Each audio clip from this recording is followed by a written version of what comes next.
bienvenue. Je suis Sandrine Planck et vous écoutez Les Nouvelles Filles de la Campagne. 2 fois par mois, je vais à la rencontre de femmes qui, comme moi, ont changé de vie pour tenter l'aventure en ruralité. Ce qu'elles ont en commun ?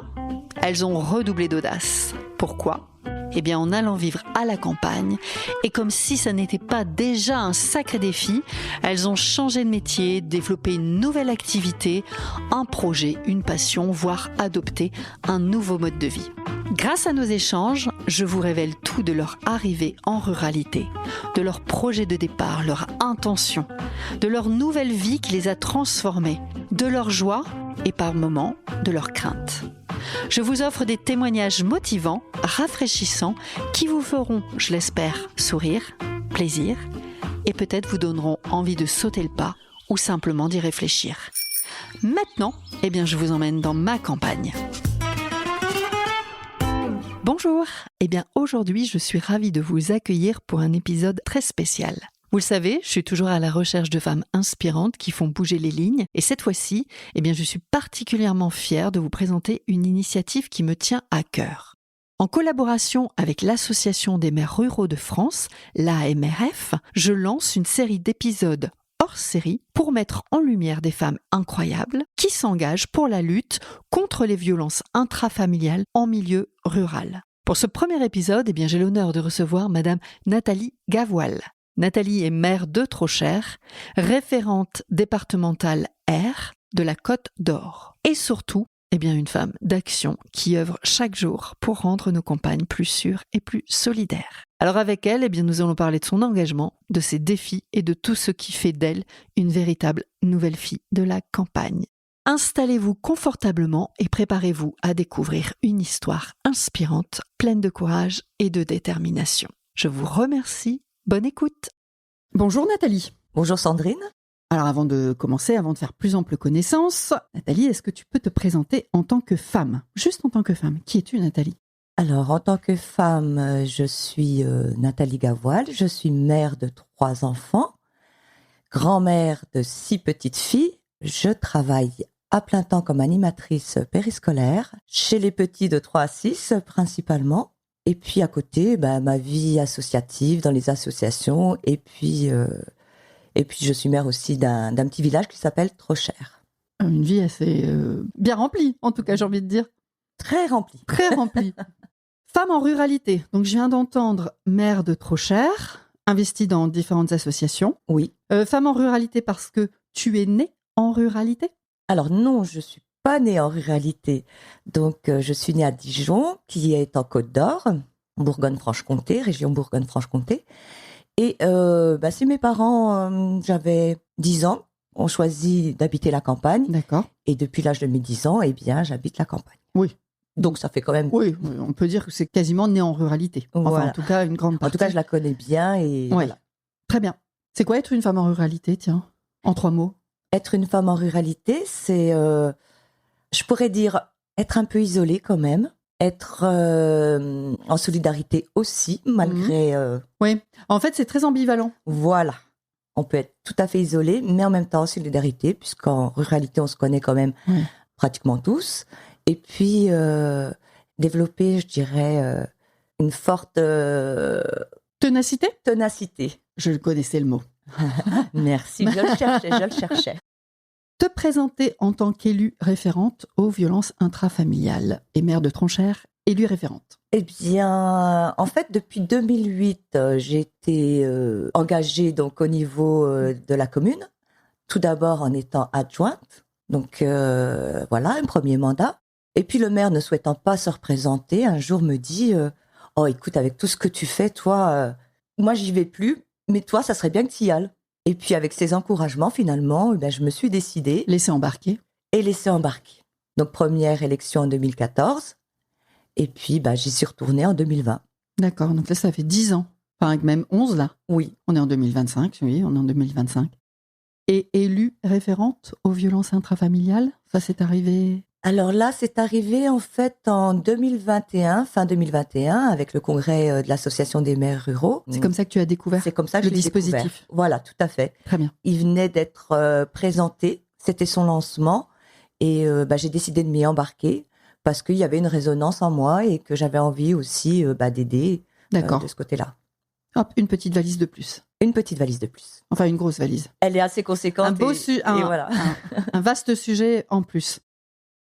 Est-ce que, Nathalie, tu peux nous décrire, puisque je ne vais pas être la seule à t'écouter, nous décrire ta commune. À quoi ressemble Trocher? Et je voudrais aussi savoir comment on appelle les habitants de Trocher. Alors, Trocher, les habitants s'appellent les Trécariennes et les Trécariens, puisque Tréca, c'est 3, et Casa, 3 maisons, en fait. Et sur notre emblème, on a les trois maisons. Après, on a la ligne bleue qui représente une rivière qui s'appelle l'Albane, qui traverse le village. Et puis, on a les armes royales, puisque c'était des terres qui étaient aux seigneurs de Bourgogne, et du coup, qui étaient gérées par une abbaye à l'époque. Les terres ont été échangées, donc on avait des bois, on n'a plus de bois. Et ça, en ruralité, c'est une plaie, ne pas avoir de bois, parce que c'est un revenu pour la commune. Donc, du coup, on a perdu ce revenu il y a bien, bien longtemps. Et c'est une petite commune très rurale, du coup, avec très peu de revenus, avec 180 habitants. Et puis, on est plutôt assez concentré. Le village a une dynamique assez concentrée, avec 2 fermes qui sont excentrées. Voilà, mais sinon, c'est un petit village. Quand tu dis concentré, c'est-à-dire qu'effectivement, ces 180 habitants habitent vraiment dans le hameau, au cœur. Au cœur du village. C'est ça, au cœur du village. C'est pas dispersé, comme j'expliquais tout à l'heure, avec les lieux-dits. Voilà. Tout le monde est 180 personnes qui vivent ensemble. Voilà, on a 2 fermes qui sont vraiment aux extrémités, qui sont éloignées, mais sinon c'est tout concentré. C'est un petit village assez l'esprit familial. On se connaît tous. J'imagine. Voilà. C'est une grande famille. C'est une grande famille. Pour moi, c'est ça. Le mot est tout à fait bien dit. Merci. C'est une grande famille. Tu connais aujourd'hui la répartition, oui, j'imagine. Ou les âges, c'est quoi? Alors, les âges, c'est plutôt, je dirais, pour faire une moyenne. Ouais. La moyenne d'âge. La moyenne d'âge. La bonne question, c'est la moyenne d'âge. Je dirais 40 ans. Alors, malheureusement, on a perdu beaucoup de personnes âgées ces 5 dernières années. On a perdu l'année dernière, et il y a 2 ans, un couple. C'était la mémoire du village. Vraiment, il nous racontait depuis puisque la dame a vécu, est née à Trocher. Toute sa vie, là. Donc, toute sa vie était là. Il aurait fallu faire un podcast avec cette dame. Mais on a fait l'histoire du village. C'est bien, parce que récolter la parole des anciens, c'est important. Voilà, on l'a raconté. Et quand on ne savait pas quelque chose, on allait la trouver. C'était le Wikipédia du village. Tout à fait. Google. Tout. Toutes les sources. Donc, sinon, moyenne d'âge, 40 ans. 40 ans, puisqu'on c'est jeune, quand même. Oui, mais parce que justement, sont venus des familles avec des très jeunes couples. Des néo-ruraux. Avec des enfants. Alors, avec et sans enfants, mais là, les naissances sont en train d'exploser, là. Vous intégrez le village si vous faites des enfants. Voilà. Si on parle de l'AMRF, donc l'Association des maires ruraux de France, qui joue un rôle important dans la lutte contre les violences intrafamiliales en milieu rural, est-ce que tu peux m'en dire un petit peu plus? Assez succinctement, brièvement, rapidement. L'AMRF, c'est pour toutes les communes de moins de 3500 habitants. Elle s'occupe de beaucoup de problématiques qui sont liées à la ruralité, et notamment sur les violences intrafamiliales, puisqu'on sait que dans 50% des féminicides et des violences se passent en ruralité, et qu'un tiers de la population y habite. Alors que c'est quoi? C'est 33% de la population qui habite? Voilà, c'est ça. Est-ce que, par contre, on peut repréciser ce que l'on entend par violence intrafamiliale? Parce que c'est peut-être pas clair pour tout le monde. Alors, la violence intrafamiliale, elle englobe la violence conjugale, la violence faite aux femmes, mais la violence aussi faite aux enfants, ou d'un ascendant sur un parent. Sur une personne. Aussi, une personne. En fait. Oui. Sur les personnes âgées également. Ça englobe tout ça. Toi, qu'est-ce qui a été le déclencheur pour t'engager en tant que femme? Oui, un engagement politique, on peut dire un engagement politique, on peut dire ça comme ça. Qu'est-ce qui a été le déclencheur? Alors, si tu as dit tout à l'heure qu'effectivement, tu étais rentrée dans le conseil. Oui. Mais alors, même avant de rentrer dans le conseil, qu'est-ce qui t'a motivé à t'engager auprès de ta mairie, auprès de ta commune? Alors déjà, naturellement, j'ai une prédisposition à m'engager auprès des autres. Donc ça, déjà, ça faisait écho. Tu es une femme. peut-être ce côté féminin qui ressortirait chez moi. Mais bon, il y avait aussi toutes les problématiques liées donc aux enfants, notamment la scolarité, notamment la mobilité, tous ces sujets qui faisaient écho, qui font écho à mon enfance, à moi, parce que moi je l'ai vécu. Oui. Mais aussi et ton travail. Et mon travail, et du coup aussi par rapport à mes enfants. J'avais envie de m'engager pour les autres, pour que ça avance aussi de ce côté-là aussi. Voilà. Pour les jeunes générations. Pour les jeunes générations, les futures, voilà. Et ce que tu avais connu. Eh bien, pour améliorer ce que moi j'avais connu et ce qui m'avait embêté en étant en ruralité. Qu'est-ce qui t'avait embêté ? Alors, notamment la mobilité. Quand on est rural, moi j'ai fait un apprentissage, j'allais à peu près à 10 km, mais je le faisais à vélo, 4 fois par jour. Ça, c'est ça les jolies cuisses. Ouais, c'est ça. Mais je veux dire, voilà, ça m'a pas causé problème. Par contre, les sorties, patinoires, tout ça, on est tributaire d'un horaire de bus. C'est déjà bien quand on en a. Oui, j'allais dire, madame, parce que vous avez la chance d'avoir un bus, parce que moi, dans ma commune, enfin, sur mon territoire, il n'y a pas de bus. Eh bien, c'est pour ça que je dis que j'ai la chance d'en avoir un, puisque il passe à 7h15 et il rentre à 19h, mais on en a un, nous, qui passe dans notre commune. Voilà, la commune d'à côté n'en a pas, il va pas jusque-là. Donc, effectivement... Là, aujourd'hui, tu as un bus, mais quand tu étais jeune, il n'y en avait pas. Il n'y en avait pas. Il n'y en avait pas. Il faut aller à la ville la plus grande qui était la plus proche. Oui, les parents font les conduites. Et du coup, voilà, il faut un peu le taxi. Hein. Oui. Faut dire ce qui est, que ça soit pour les activités sportives, culturelles. Voilà, toutes ces activités qu'on veut faire en dehors, il faut que les parents, voilà. Donc, c'est ça qui t'a motivé à t'engager. Alors, entre autres, et puis répondre aux besoins des autres, puisque voilà, moi j'ai toujours été dans les associations à vouloir aider, et je me disais j'ai un rôle à jouer. Carrément. Même pas peur. Non. Donc ça c'est le premier pas. Et le deuxième step sur carrément être maire de Trochère, c'est parce qu'effectivement l'ancien maire trouvait que tu avais toute ta place sur ce rôle. Tout à fait. Dans ce rôle. Il souhaitait pas se représenter, et il est venu me trouver un soir. Il m'a dit, Nathalie, il faut que tu y ailles. Il dit, tu as fait tellement de choses pour la commune, notamment j'avais créé la section Petit Jardinier pour les enfants du village, où j'avais demandé un terrain et où on jardinait, mais pas que. Le jardin, c'était que le prétexte pour avoir un fil rouge et faire plein de choses à côté. Il m'a dit, non, mais faut que tu y ailles. Et je l'ai écouté. Toujours mais même pas peur. J'avais déjà un petit peu quand même très envie d'y aller. Ah oui. Il fallait juste me pousser un tout petit peu. Juste appuyer comme ça. Pouf, vas-y, tu peux y aller. C'est ça. Parce que justement, la question que j'allais te poser, c'était est-ce que ça ne te faisait pas peur quand même de t'engager en tant que femme en politique dans un milieu rural où on pourrait penser qu'il y a encore quand même beaucoup de préjugés, de clichés, de patriarcat, tout ça, non ? Si, mais justement, mon côté femme voulait bousculer tout ça. Et j'ai dit, j'y vais. C'était un challenge. C'était un challenge. Voilà. Moi, j'aime bien me mettre des défis. Et je me le suis mis avec l'aval de ma famille. À ce moment-là, j'ai quand même dit, écoute, si j'y vais, ça va me prendre du temps. Est-ce que vous êtes OK ? Donc, mon ex-mari et mes enfants, ils ont dit oui. Alors, j'y suis allée. Oui, parce que ça, c'est vrai qu'on ne le considère pas forcément toujours, mais c'est un gros investissement. C'est un gros investissement au niveau temps, au niveau énergie. Et sans l'aval de ses proches, c'est compliqué. Compliqué à vivre, compliqué à faire. Exactement. Tiens, justement, bonne transition là entre tout ce que tu viens de m'expliquer. Je voulais savoir, être une femme élue en campagne apporte certainement son lot de défis. Est-ce que tu peux nous en citer 1, 2, 3 ? En tout cas, quels ont été les tiens ? Les défis, ça a été aussi de me faire une place dans un monde d'hommes, parce que faut pas se cacher, il y a quand même encore beaucoup d'hommes. Les femmes sont pas totalement représentées. Et c'était aussi un défi là pour moi, d'être là en tant que femme et de me battre pour les autres et pour la commune et puis pour le bassin de vie. Voilà, de réussir à le faire. Il y avait d'autres femmes avec toi à l'époque ? Moi, j'ai tenu quand je me suis présentée, à avoir une liste en mixité, parce qu'on a besoin des deux. La parité ? La parité. Et ça, c'est très bien fait. Les femmes reculent un peu pour y aller, mais je les ai convaincues. Ouais. Ça, c'est un message que tu souhaitais faire passer, je pense. Oui. Le fait de dire aux femmes de ne pas...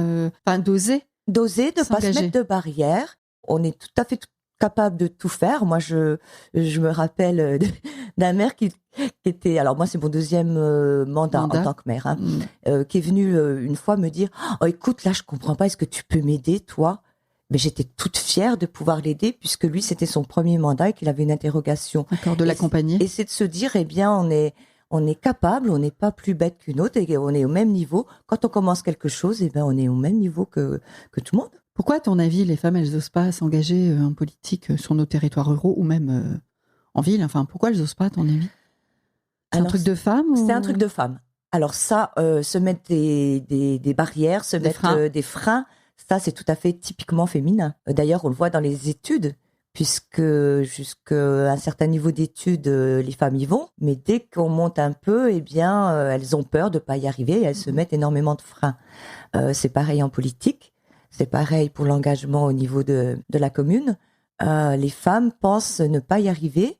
Après, il n'y a pas que ce frein-là, hein. Il y a aussi les enfants. Quand on a des enfants en bas âge, je disais d'abord qu'il faut avoir leur aval quand même, hein, parce que ça oblige à avoir des réunions le soir. Donc, le moyen de garde ou tous ces freins-là peuvent aussi effrayer les femmes pour y aller. Et puis, il faut que les hommes nous laissent la place surtout. Parce que là aussi, il y a une volonté, il faut qu'une volonté parmi les hommes, voilà, de faire une place aux femmes. De nous ouvrir la porte. De nous ouvrir la porte et de nous laisser rentrer. Voilà. Puisque c'est ensemble qu'on pourra faire bien les choses. Je me demande si on n'a pas un peu digressé, mais c'est de ma faute et j'aime bien ça. Le lot de défis, est-ce qu'il y a un défi que tu voudrais partager en tant que femme élue? Peut-être une des premières grandes difficultés? Ou pas difficulté, mais challenge? Alors, le premier grand challenge, c'était la rénovation de l'église, parce que c'était un gros dossier. Et là, je me suis dit, allez, on y va. On monte le dossier et puis on va faire en sorte que tout se passe bien. Mais c'était un défi parce que c'était vraiment le premier gros dossier que je faisais. Et là, ça a été passionnant à tous les niveaux. Déjà au niveau de l'entreprise qui a répondu à l'appel d'offres, l'entreprise familiale avec qui on s'est entendu à merveille. Et puis les subventions à bien 80% au maxi. Donc là aussi, j'étais contente d'avoir obtenu. Et puis, les rubans du patrimoine que j'ai aussi obtenus pour ce dossier. Donc là, c'était une fierté parce que montrer de quoi on est capable et qu'on y arrive, c'était une fierté. Voilà. J'étais en train de me dire en t'écoutant que je pense quand on adopte aussi quand on prend ce rôle, on réapprend plein de nouveaux métiers et de nouvelles compétences. Parce que tout d'un coup, se dire on va partir sur une rénovation d'église, c'est quand même... tu dois savoir plein de choses sur plein de sujets différents. Alors oui, on apprend beaucoup sur l'urbanisme, sur la voirie. Maintenant, je sais quel gravier il faut mettre quand on fait l'enrobé, quand on refait les routes. C'est pratique pour chez toi. Voilà. Donc on apprend des choses techniques, effectivement. Le social aussi, hein, qui est très humain aussi. Il faut avoir ce relationnel-là. Hein, on peut pas être maire si on n'a pas ce relationnel-là. Oui, tous ces sujets, et puis faire partie d'une Comcom, donc d'une communauté de communes aussi, et là aussi œuvrer pour son territoire. Hein. Et de composer avec les autres. Voilà. Tout ça, toutes ces compétences, on les a pas au départ. Alors c'est vrai qu'au départ, ça manque. Hein. Je dis pas le contraire. Il n'y a pas une formation pour... Alors, ça n'existe pas, les formations. Il y a une petite formation, mais c'est un peu bourrage de crâne en 2 jours, de tout voir. Deviens un bonmaire.com. C'est ça. Non, mais par contre, là aussi, je dis, il faut aller partout. Alors moi, je m'inscrivais partout. J'allais partout là où il y avait des formations, où on avait des réunions d'informations. Tout ce qui pouvait te nourrir. Tout ce qui pouvait me nourrir, j'y suis allée. J'ai fait partie, et je fais toujours partie d'ailleurs, de toutes les commissions quasiment de la Comcom. Comme ça, je me suis dit, je suis au courant de tout. Alors, c'est chronophage. Hein. Ah oui. Par contre, c'est chronophage. Tes journées, elles font combien de temps en fait Je compte plus parce que... Ça fait plus la différence entre le jour et la nuit d'ailleurs. Presque. Mais oui, c'est voilà. Mais je veux dire, si on veut effectivement être... parce que ce qu'on est en train de dire là, ça va peut-être faire peur, non? C'est pour ça. Je dis c'est chronophage, mais attention. C'est passionnant. C'est tellement passionnant que oui. Non, moi j'encourage à y aller. C'est juste que peut-être il faudrait revoir les formations pour les maires. Les formations et aussi peut-être dédommagement pour des frais de garde pour les enfants, non? Les femmes élues. Alors, des choses comme ça, ça existe, non? Ça va exister? Il y a plusieurs problématiques, effectivement. Je mets le doigt sur quelque chose, non? Mais tout à fait. Puisque, quand on a des enfants en bas âge, il faut bien les faire garder quand on a des réunions. Une maman solo, par exemple. Maman solo, mais même avec un mari qui travaille, qui est pas toujours là, qui est en déplacement, il faut qu'on se débrouille. Donc, et si on n'a pas la famille qui est proche, ça engendre des frais supplémentaires. Ça, ça peut être compliqué, ça peut être un frein aussi, non? Ça peut être un frein. De même que les réunions, vous savez, quand monsieur le préfet vous convoque, il vous convoque pas à 19h, après que vous ayez fait votre journée. Donc, il va vous convoquer en journée. Eh bien, vous allez demander, parce qu'on a tout à fait droit aux heures de délégation. Donc, auprès de son employeur. Auprès de son employeur. Mais l'employeur n'est pas tenu de nous payer ces heures. Donc là aussi, si on veut s'engager pleinement, il y a parfois quelques difficultés. Alors, paradoxalement, je dis, allez-y. Mais derrière, il faudrait que, je sais pas, la fonction soit améliorée et soit revue avec le contexte d'aujourd'hui. Le statut du maire. Le statut du maire, tout à fait. En quoi ton parcours fait-il écho à celui d'autres femmes rurales que tu représentes? Je l'ai dit tout à l'heure, les femmes, allez-y, engagez-vous, n'ayez pas peur. Il faut y aller, il faut montrer qu'on est là et puis on est capable. Ça, c'était la première chose. Oui. Après, la fonction d'élu, comme je l'ai dit, c'est aussi dans un monde d'hommes. Il y a beaucoup plus de représentation masculine, mais il y a des associations de femmes élues qui se sont assemblées et du coup en association. Et ça permet de nous rencontrer, de nous parler, de voir nos problématiques aussi. De s'épauler. Et puis, dans cette association, il y a aussi, par moment, des thématiques abordées avec des professionnels pour nous coacher un petit peu, pour, comme j'ai dit, on n'est pas avec toutes les compétences, donc il faut les apprendre, les assimiler, et bien, ça nous aide. Mais entre femmes, on peut se parler et la parole est libre. Voilà. Et peut-être mieux se comprendre aussi. Et on se comprend. Il y a peut-être des choses qu'on ne dirait pas. Mais surtout, on se soutient. On se soutient. Voilà. Et puis, les anciennes, moi, ce que j'ai adoré quand je suis arrivée, alors pour citer, parce que je vais la citer, Madame le maire de Blagny, Marie-Françoise, m'a épaulée, m'a fait rentrer, m'a dit, là, faut que tu fasses ça, là, faut que tu ailles là. Et j'ai trouvé ça très bien. Mais ça devrait être mis en place finalement, une espèce de binôme. De mentor ou de binôme Moi, franchement, j'y crois. Ça a fonctionné pour moi. Et je pense que si on n'est pas un petit peu épaulé par quelqu'un qui a un peu plus de bouteilles, je veux dire, dans la fonction. Dans le bon sens du terme de bouteille.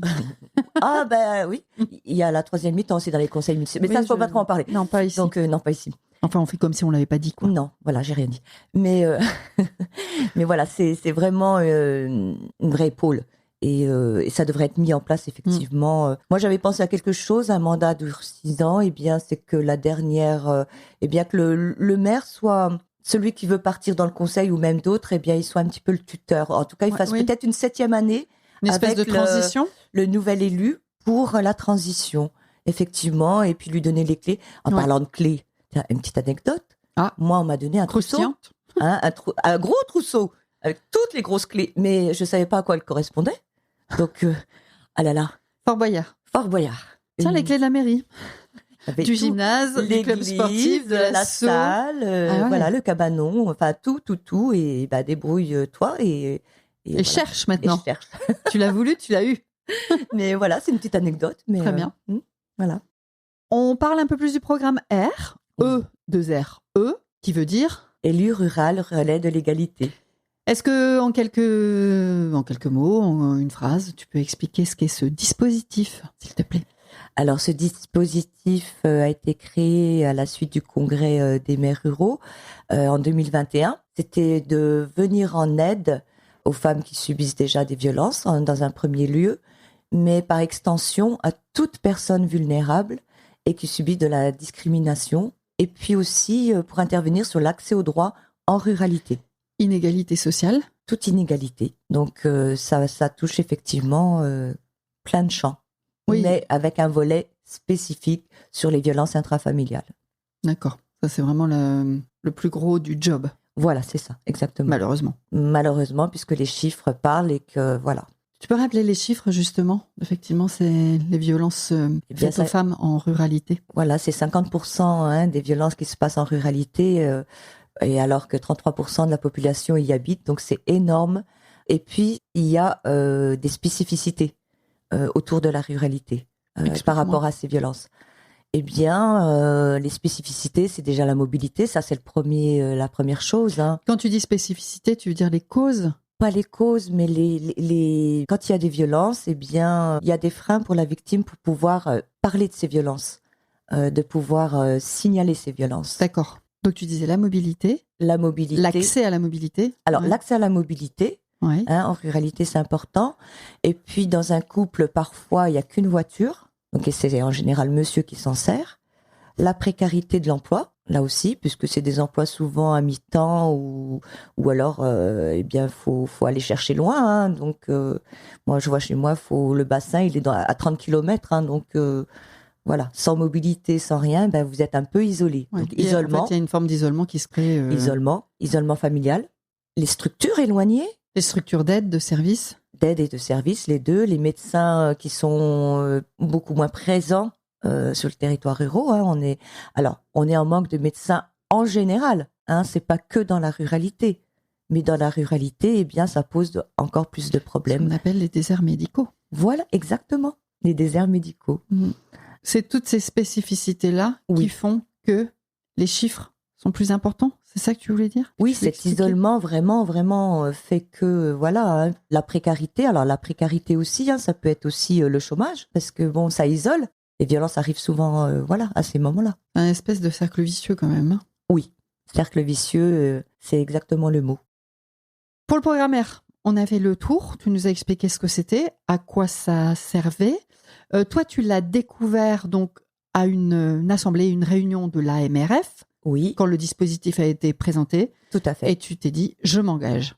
Alors, je m'engage pour plusieurs raisons. Alors déjà, moi, ça m'était arrivé qu'une habitante vienne me confier certaines choses. À l'époque, j'étais bien embêtée parce que je ne savais pas trop comment la diriger, ni quoi faire d'ailleurs, parce que j'étais pas informée. Oui, de ce qu'il fallait faire. De ce qu'il fallait faire. Comment on pouvait l'aider. À part dire, il faut peut-être vous rapprocher des associations ou téléphoner à la gendarmerie, mais j'avais aucune autre piste pour savoir quoi faire. Et puis, oui, j'étais pas armée en fait contre ça. De là, je me suis dit, j'ai quand même beaucoup de lacunes je veux bien aider les gens, mais si on n'est pas formé, eh bien là, ça manque.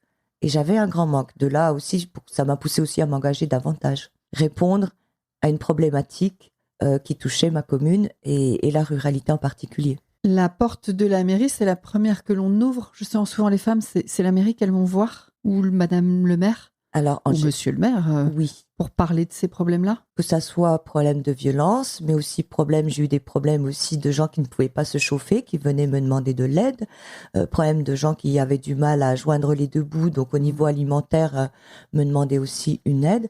Donc on est là aussi, on va dire, la population est assez proche du maire, de nous, de notre fonction. Ils vont se confier facilement, je dirais, assez facilement. Donc en tout cas, c'est en ayant eu des cas concrets autour de toi, et quand tu as entendu parler de ce dispositif, quand on te l'a présenté, voilà, tu te l'es approprié. Voilà, je me le suis approprié. Il y avait aussi une résonance personnelle aussi par rapport à ça. Donc je m'y suis engagée pleinement. Et puis, comme tu l'as souligné, la première porte qu'on va ouvrir, c'est celle-là. C'est celle de la mairie. C'est celle de la mairie, voilà. C'est quoi les problématiques au-delà de celles que l'on vient d'échanger là sur cette dame qui était venue te voir? Quelles sont les autres problématiques auxquelles tu fais face et qui rentrent dans le dispositif R? Les freins, j'en ai parlé. Après, il y a le regard des autres. Parce que comme on est un petit village, tout le monde se connaît. Donc, il y a aussi ce regard qui peut gêner, qui peut empêcher de souligner des faits de violence ou une autre anecdote, mais qu'on m'a racontée. Un monsieur qui, un jour, la gendarmerie appelle le maire et lui dit vous connaissez monsieur un tel parce que là, on l'a surpris en train de voler des pommes de terre dans le champ d'un paysan et le paysan porte plainte contre lui. Donc, peut-être qu'il faudrait vous rapprocher de lui et voir s'il n'a pas besoin d'aide au niveau social parce qu'il en était à voler les pommes de terre dans le champ. Donc, voilà, c'est des faits comme ça. Voilà, on est là et on est utile aussi pour ce côté-là. Ça, c'est des sujets qui rentrent dans ce dispositif, qui font partie du programme R. L'accès inégalité sociale, au droit et puis, comme je l'ai dit, à toute personne vulnérable. À toute personne vulnérable. Voilà. D'accord. Donc une personne qui socialement n'arrive plus à assumer, à nourrir, nourrir, eh bien, elle devient vulnérable. D'accord. Et ça rentre dans le dispositif. Ça rentre dans le programme. Oui. Ok. Le dispositif R te permet d'être finalement armé. Comment ça se passe finalement? Demain, moi, alors je ne suis pas élue, mais si une élue ou un élu veut rentrer dans le dispositif R, comment ça se passe? Et qu'est-ce qui va lui arriver? Il va être accompagné, il va être formé, il va être coaché. Oui, donc ce dispositif est au national, avec un chargé de mission qui va être chargé justement de centraliser tout ça, hein, et puis de nous aider en fait.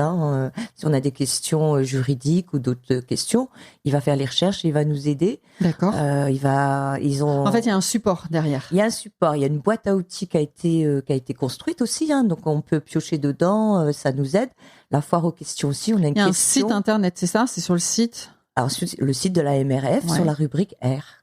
D'accord. Et là, c'est là la boîte à outils? On y trouve la boîte à outils, tout à fait. Donc, un support en back-office, un outil. Alors moi, en tant que référente départementale, j'ai cherché à me rapprocher de tout ce qui est association, entité aussi, comme la préfecture, le procureur, le département, la région, et puis pour avoir connaissance de tout le dispositif d'un département. Parce que d'un département à l'autre, il y a des disparités. Au niveau associatif, pareil. Donc déjà, il faut identifier son département. Le maillage. Le maillage, donc avec les entités. Puis après, j'ai été donc... le faire connaître. Le faire connaître, ce dispositif. Donc là, allez, j'ai écrit à tous les maires de mon département. Voilà, j'ai envoyé un petit courrier. Et puis après, je m'étais rapprochée de la maison de protection des familles qui est gendarmerie. Et là, il y a une personne superbe que je vais me permettre de citer aussi, hein, l'adjudant-chef Bruno Collin, qui commande la MPF 21. Ah, MPF? MPF, Maison de protection des familles. Et il m'accompagne. Et c'est pour ça que je dis qu'il est génial, hein, parce qu'il répond toujours oui, donc il est génial. C'est un homme, il est engagé. Oui. Donc, et il dit toujours oui. Il est bien. Oui. Et du coup, on va en communauté de communes. Et là, moi, je présente le dispositif et lui présente ce que fait la MPF, mais surtout ce que sont les violences, à ne pas confondre avec un conflit. Et oui, parce que souvent on banalise ou souvent, voilà, donc il rappelle bien le processus, et que c'est puni par la loi et que, voilà, notre devoir. Alors là aussi, je vais le dire haut et fort, mais ça, c'est le procureur qui le dit, qui m'accompagne des fois. Et je répète ce qu'il dit. L'article 40, tout le monde doit signaler un fait de violence quand il en a connaissance, sous couvert de l'article 40. Et c'est important de le savoir, parce que toute personne lambda aussi. Et c'est un devoir. C'est un devoir. C'est un devoir. C'est un devoir. Pour ça, j'aime à le rappeler, parce que même parmi les maires, je ne suis pas toujours bien écoutée. Petite anecdote, dans une Comcom, un maire dit tout fort: « Oh non, mais qu'est-ce qu'elle nous fait perdre comme temps sur le programme du déroulé de la Comcom du Conseil communautaire ?» Parce que tu présentais le dispositif. Parce que je présentais le dispositif. Une femme qui dit ça? Un homme. Ah, un homme. C'était un homme.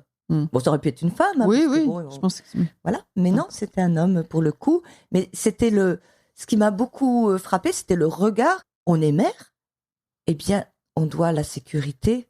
C'est une de nos fonctions. Ouais, de nos citoyens. De nos citoyens, c'est une de nos fonctions. Et responsabilité. Et la responsabilité. Et là, d'entendre dire ça, je me suis dit, mais il n'a pas compris du tout la fonction de l'élu. Oui, ça m'a un petit peu heurté. Voilà. Mais en tout cas, j'ai reçu l'adhésion de la plupart. Donc, c'est plutôt réconfortant. Oui, surtout les maires que tu avais interpellés. Voilà.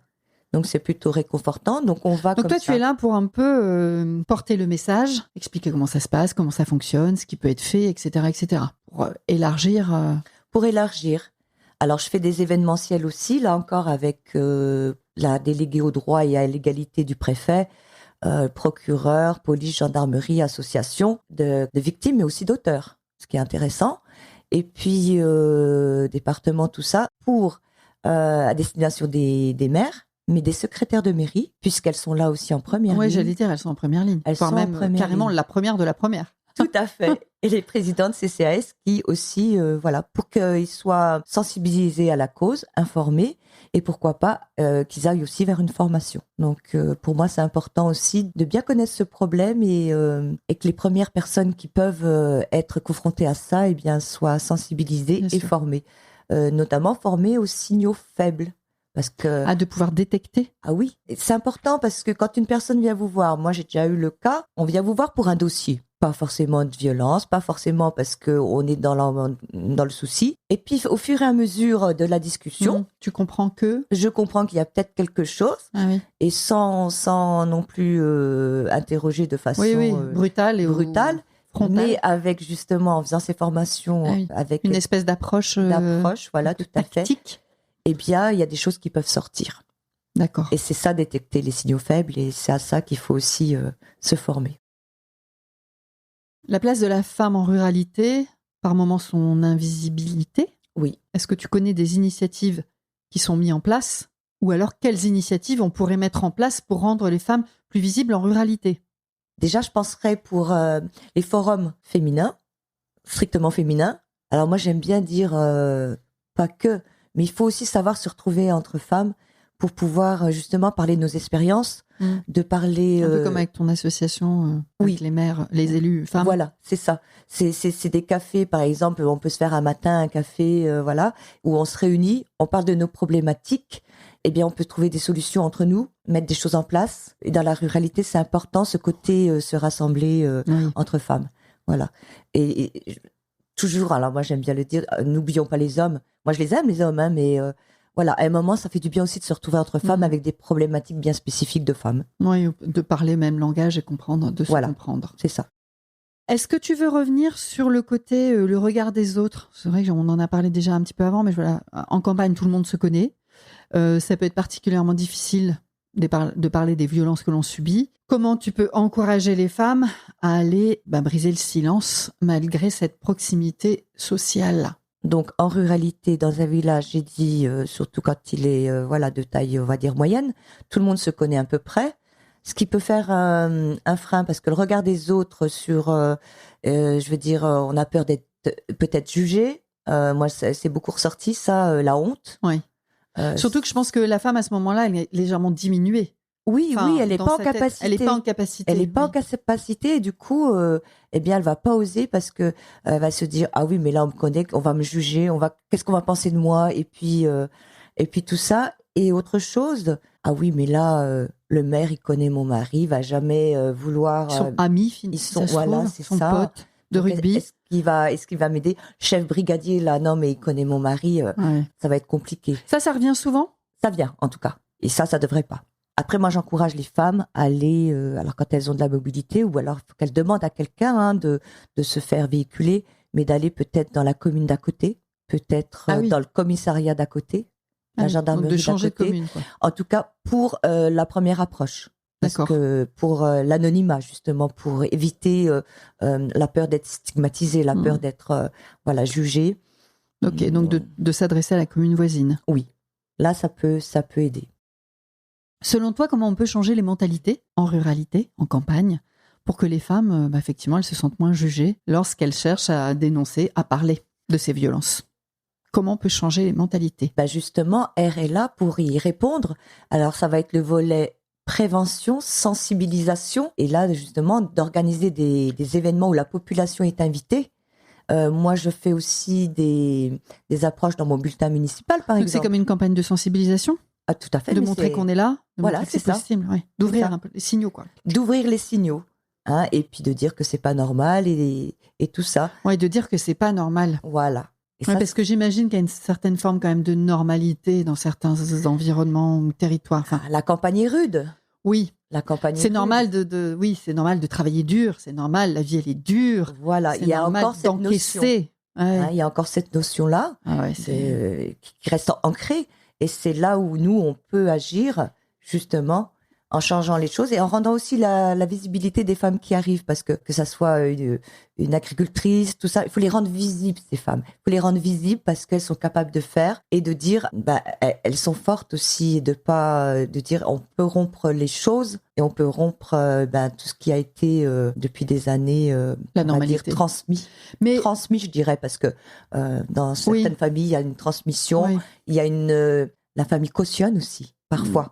Par peur aussi du regard ou de. Oui, mais c'est ça, il y a des choses qui se passent en basse clos et effectivement, il y a encore ce regard-là. Par contre, je pensais une chose, même les jeunes, les générations les plus jeunes, changent pas de mentalité là-dessus, en ruralité? Ils sont pas plus ouverts ou plus au fait de. Alors si, bah justement, puisque les jeunes, comme je dis, les néo-urbains qui viennent, Les néo-ruraux. Mais après, je dirais qu'un homme peut aussi choisir, et ça, je pense aussi, peut isoler un peu plus, et choisir la campagne pour habiter. On en parlera avec Catherine Maudet. Voilà, tout à fait. C'est pour ça que je ne vais pas insister là-dessus. En tout cas, je dirais que la femme peut changer les mentalités. Les jeunes femmes peuvent changer les mentalités, qu'elles soient en campagne ou pas d'ailleurs. Mais particulièrement en campagne, en faisant d'autres modèles. Il y a d'autres modèles, donc, et l'épanouissement aussi. Mais c'est toujours rompre l'isolement le plus compliqué en ruralité. Hein. Je pense qu'on arrive presque à la fin. Oui, on arrive presque à la fin. Si tu devais donner un conseil aux femmes qui hésitent à s'engager dans la vie locale, en milieu rural, qu'est-ce que tu dirais, juste, en une phrase? Mais foncez, bon sang, vous en êtes capable. Non, allez-y, franchement. Allez-y, c'est épanouissant. Malgré tout ce que j'ai dit, malgré la pénibilité. Oui, ou les contraintes. Mais en tout cas, c'est enrichissant, c'est épanouissant. Et non, et allez-y, il ne faut pas avoir peur. Prenez votre place. Prenez votre place, vous avez le droit. Vous avez le droit de la prendre. Est-ce que tu souhaites partager une expérience personnelle où tu as dû faire face au jugement des autres en tant que femme engagée en ruralité? Alors, des difficultés, il y en a. J'ai dit, c'est un monde d'hommes. Donc déjà, il faut prendre sa place. Il faut montrer de quoi on est capable et 2 fois plus. Bah, tu l'as dit tout à l'heure, peut-être dans le monsieur qui t'a dit on va encore perdre son temps avec les dispositifs R. C'est ça, par exemple? Oui, bah, on arrive avec des sujets peut-être socialement, peut-être plus féminins, on va dire. Et bah, ça peut déranger. Mais après, c'est pas le tout. Moi, j'ai été confrontée il y a pas longtemps à des travaux de voirie où là, bah, c'est des agriculteurs qui me sont tombés dessus. Ils t'ont dit, mais tu connais rien au gravier? Oui, un peu. Mais si, je connais les graviers. Mais si, je connais les graviers. Et puis, voilà, on peut trouver un terrain d'entente. Moi, je veux bien, c'était un rétrécissement, je veux bien l'agrandir pour vous, parce qu'il y a vos engins. Mais pensez, je dis, vous êtes peut-être père, grand-père, pensez aux enfants qui traversent, pensez à leur sécurité. Alors, eux, ça leur était pas du tout venu à l'idée. Oui. Puisque justement... Ça, c'est le truc en plus des femmes. C'est le truc en plus des femmes. Donc voilà, on a trouvé un consensus, mais au début, ils ont joué les gros bras en montrant leur force, en parlant fort et en m'intimidant, parce qu'ils sont arrivés à plusieurs. Bien sûr. Ce côté intimidant. Et je me suis pas laissée faire. Et puis c'est tout, parce qu'il faut montrer aussi qu'on est là, on est capable et on défend ce qu'on veut. Voilà. Pour conclure, quel message d'encouragement tu aimerais adresser aux femmes en ruralité qui hésitent encore à s'impliquer dans la vie de leur commune et oser des changements audacieux dans leur vie? Ah, ça va au-delà de s'impliquer dans la vie de la commune. Oser des changements audacieux dans leur vie en ruralité. Eh bien, il faut enlever la peur, se dire on y va. Moi, un jour, un sénateur qui faisait campagne, il vient vers moi et il me dit tiens, on m'a dit que tu avais une forte gueule en com-com. J'ai dit, mais non, pourquoi on dit ça? Moi, je suis quelqu'un de calme, doux. C'est vrai, en plus, hein. C'est vrai. Elle ne m'a pas mordu ce matin, en me rencontrant. Mais par contre, quand je veux défendre quelque chose, mais je le dis simplement. Et je dis, c'est tout. Je lui dis, puis il me dit, ça serait bien que tu fasses campagne avec moi. Puis je l'ai regardé, puis j'ai dit, pourquoi pas? Si ça peut faire avancer les choses. Voyez? Et moi, je suis pas encartée on parle pas de politique. Là, je parle pas de politique. Oui, pas de parti. Pas de parti. Je parle de faire avancer les choses. Et c'est là que j'encourage les femmes à y aller. Allez-y, faites bouger, faites changer, parce que il faut. Mais si on n'y va pas, ça changera pas. Ah mais non, exactement. Donc pensez à vos filles, pensez à vos petites filles, pensez à les générations futures. Changeons les choses et prenons notre place sans détrôner celle des hommes. Messieurs, n'ayez pas peur. Oui. On prendra pas votre place. Juste, on veut être à vos côtés et être ensemble pour faire avancer les choses. J'ai 3 petites questions bonus. On verra si on les prend ou pas, mais je trouvais ça rigolo. Si tu devais organiser une fête surprise pour les habitants de ta commune, quel élément clé tu inclus pour la rendre inoubliable? Ah, c'est dur ça comme question. Ah ouais. Quel ingrédient je pourrais mettre? Il fallait la lire pour y répondre. Quel ingrédient? Des danseurs, des chipendales, Ah non, je mettrais... Champagne? Ouais, pourquoi pas. Hein. Non, en réalité, c'est plutôt... Non, justement, pour changer un peu les codes. Ah, c'est pas mal, ça. Pas. Non, je mettrais de la musique, une bonne musique, bonne musique, et puis fiesta gogo. Et soyons tous ensemble. Voilà. Ça la rendra inoubliable? J'irai chercher tout le monde, oui. D'accord. Ok. Oui, je pourrais faire aussi... non, il fait trop froid dans notre région. Soirée maillot de bain, par exemple. Allez, venez sur la plage de Trochère. Oh. Mais il faut la trouver. Soirée mousse. Soirée mousse. Quel est le moment le plus drôle ou inattendu que tu as vécu en tant que mère et comment tu l'as géré?